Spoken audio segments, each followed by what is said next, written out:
The Halcyon-class light cruiser is a ship almost as iconic as the Master Chief or the assault rifle, being one of the first things we would see in Halo CE. Years later, with the release of Halo Reach, we saw a new and updated design for the Halcyon. And you would think that would be the end of things. New design is the Canon design, right? Well, not so much. The issue of the Canon design for the Halcyon primarily stems from the release of the cover art for Halo Warfleet back in 2017, which showed the UNSC Toulouse taking on a couple of CCS-class battlecruisers. Up to this point, it had generally been accepted that the Halo Reach design for the Halcyon was the Canon design, outside of certain circles that were a bit more, for lack of a better word, picky about ship designs. And I don't mean that as an insult, definitely not my intent. But back on topic, this cover art made people question, myself especially, just what design was Canon. Thankfully, those picky community members, see, not an insult, reminded me of some key details about the Halcyon's history. The Halcyon-class light cruiser was designed by Dr. Robert McLeese of the Reyes-McLeese shipyard over Mars. By the way, Dr. Robert McLeese was named after Robert McLeese, a former senior employee at Bungie. The Reyes in the shipyard's name comes from Robert's wife, Lorraine McLeese, maiden name Reyes. Anyway, by 2510, the shipyard had produced the UNSC Halcyon, the lead ship of the Halcyon-class. This, and the next 10 ships in the Halcyon line, would feature a honeycomb superstructure that made these first ships incredibly resilient to damage. They could keep functioning even after having all their compartments breached and losing 90% of their armor, as some reports would state during the Human Covenant War. However, this superstructure was deemed overmassive and costly, and dropped from the last 39 Halcyons. Eventually, the line would be pulled and largely replaced by the Marathon-class cruiser. And here's where we get into that lore I had forgotten about. First mentioned in Halo: The Fall of Reach, a number of Halcyons would undergo extensive refits following the outbreak of the Human Covenant War. Unfortunately, this would never be fleshed out too much, except in the Sins of the Prophets Discord. As revealed on Reddit by Sins of the Prophets lead Unicraken, Ken Peters, franchise writer for 343 Industries and the primary author behind Halo Mythos and Halo Warfleet, had made some interesting clarifying statements about how the two designs of the Halcyon coexisted. According to Peters, the Halcyon design seen on the cover of Warfleet, the Pillar of Autumn's classic CE design, was how Halcyons looked when originally constructed. The version seen in Halo Reach, the version used for the Pillar of Autumn cutaway in Halo Warfleet, is how refitted Halcyons would look. And if you think that a bunch of statements on a Discord server shouldn't count as anything official, the recent Halo Collateral Damage comic featured a couple of instances where both the classic and updated Halcyon designs were fighting the Covenant side by side.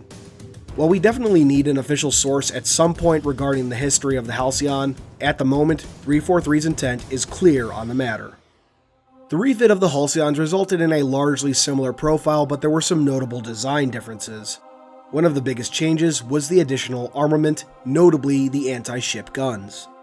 As I was discussing this with Unicraken on Twitter, it occurred to us, or at least to me, this might have been in Unicraken's mind for a while now, that these additional guns actually fit fairly well with established canon.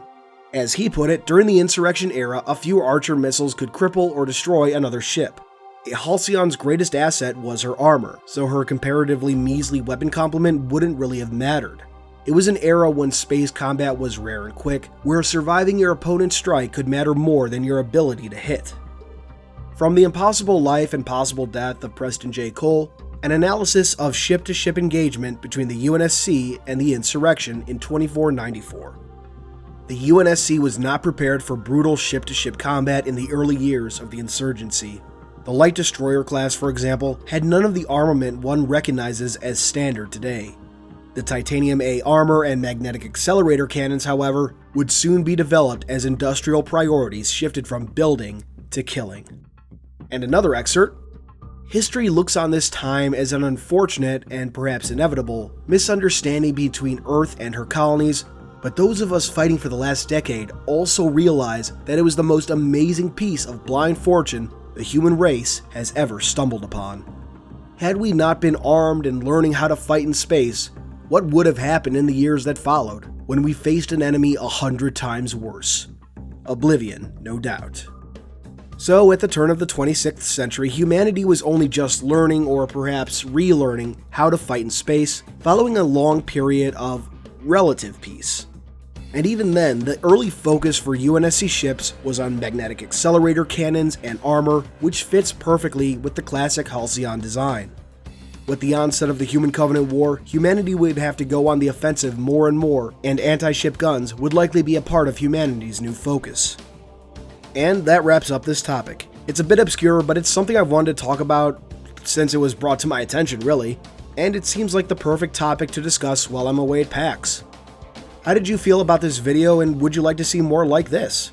And for funsies, which Halcyon design is your favorite? Let me know in the comments below. Special thanks to Unicraken for his help on this topic, providing insight and quotes to clear things up. Once again, he is the lead for Sins of the Prophets, gameplay for which I have been playing in the background of this video.